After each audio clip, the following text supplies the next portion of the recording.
आउज़ बिल्लाहि मिनश शैतानिर रजीम बिस्मिल्लाहिर रहमानिर रहीम। आप देख रहे हैं simple cooking with Nabila Imran.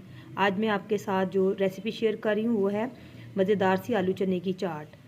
इसके लिए मैंने चने लिए हैं, तकरीबन 2 प्यालियाँ ये चने की हैं और 3 से 4 आलू लिए हैं। आलू को इस तरह मैंने बारीक बारीक काट के बॉयल कर लिया है, ठीक है।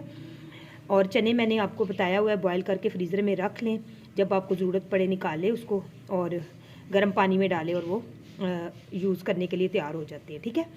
तो ये मैंने आलू और चने लिए हैं। अब इसके अंदर जो चीज़ें जाएंगी वो है टमाटर एक है बारीक कटा हुआ, हरी मिर्ची है 2 से 3, प्याज है एक बारीक कटा हुआ, उसको नमक लगा के मैंने धो लिया, और 2 से 3 लेमन का रस इसमें जाएगा।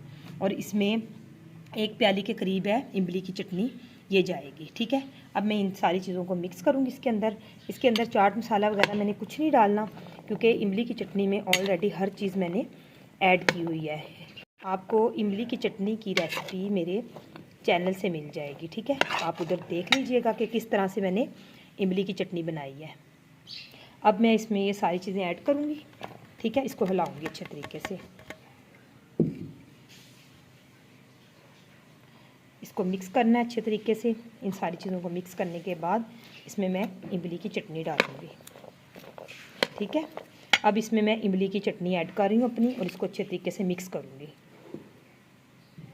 मैंने अच्छे तरीके से इसको मिक्स कर लिया है, ठीक है।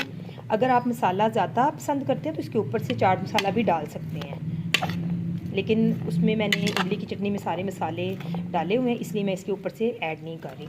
अब मैं इसमें 2 से 3 लेमन का रस डालूँगी।